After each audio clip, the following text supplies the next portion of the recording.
آدم اور حوا علیہم السلام دونوں اللہ کے حکم سے جنت میں تھے کہ شیطان نے انہیں پھسلانے کی کوشش شروع کر دی۔ اللہ تعالیٰ فرماتے ہیں، اور ہم نے کہہ دیا اے آدم تم اور تمہاری بیوی جنت میں رہو اور جہاں سے چاہو با فراغت کھاؤ۔ جنت بھی کیسی؟ اللہ فرماتے ہیں، وہ جنت کہ جس کی چوڑائی ہی آسمانوں اور زمین کے برابر ہے۔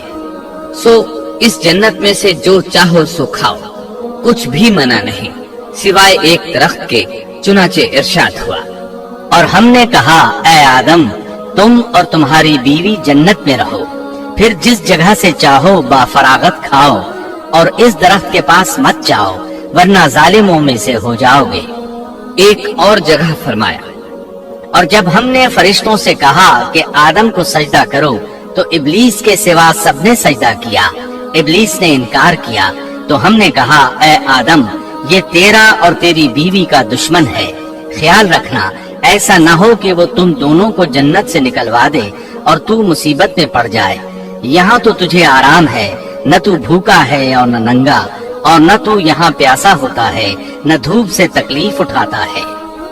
اللہ نے آدم علیہ السلام کو کامل نعمتوں سے نوازا، بھوک نہ پیاس، یہاں تک کہ پیاس کے اسباب سے بھی محفوظ، نہ گرمی اور نہ دھوپ، پھر بے انتہا حسن و جمال، مشقت نہ تکلیف، بدبختی نہ بدقسمتی۔ آدم اور حوا علیہ السلام کے دلوں میں وسوسہ ڈالنے کے بارے میں بھی قرآن نے روشنی ڈالی ہے۔ پھر شیطان نے ان دونوں کے دلوں میں وسوسہ ڈالا۔ یہ وسوسہ اس نے ان دونوں کو طمع دلانے کی صورت میں پورا کیا، اور یہ طمع دلائی کہ اس درخت کو کھانے سے ہمیشگی اور بقا ملتی ہے اور کبھی نہ ختم ہونے والی بادشاہت حاصل ہوتی ہے، اور اس وسوسے کا مقصد یہ تھا تاکہ ان کا پردہ بدن جو ایک دوسرے سے پوشیدہ تھا دونوں کے روبرو بے پردہ کر دے۔ ان کی شرمگاہوں کو ننگا کرنے کے لیے اس نے ایسا کیا۔ وہ دونوں کپڑے میں ملبوس تھے، ستر ڈھانپ رکھا تھا۔ جب انہوں نے اس درخت سے کھایا تو لباس نیچے گر گیا، دونوں برہنہ ہو گئے۔ یہی شیطان چاہتا تھا کہ انہیں برہنہ کر دے، اللہ کی نافرمانی پر اکسائے۔ ارشاد ہوتا ہے، شیطان نے انہیں وسوسہ ڈالا، کہنے لگا اے آدم کیا میں تجھے دائمی زندگی کا درخت اور وہ بادشاہت نہ بتلا دوں جو کبھی پرانی نہ ہو؟ جب تم اس درخت سے کھاؤ گے تو ہمیشہ زندہ رہنے والے بن جاؤ گے اور زبردست بادشاہت حاصل کر لو گے۔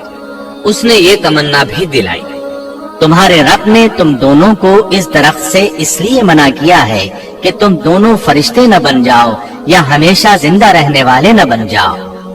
یعنی تم اس درخت سے کھا لو گے تو فرشتے بن جاؤ گے اور ہمیشہ قائم دائم رہو گے۔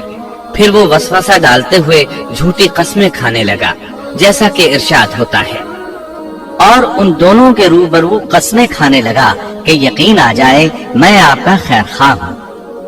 اللہ کی قسم کھانے لگا، اور اس وقت سے جھوٹی قسموں کی ابتدا ہوئی۔ اس نے ان دونوں کو فریب دے کر بہکا لیا، جیسا کہ فرمایا، یعنی دھوکے سے انہیں پھسلایا، حالانکہ انہیں کسی چیز کی کمی نہیں تھی۔ بھلا وہاں کیا محتاجی ہو سکتی تھی؟ جنت میں سکون سے زندگی بسر کر رہے تھے، جنت سے بڑھ کر کیا چاہیے؟ ہمیشہ کے لیے جنت مل چکی تھی۔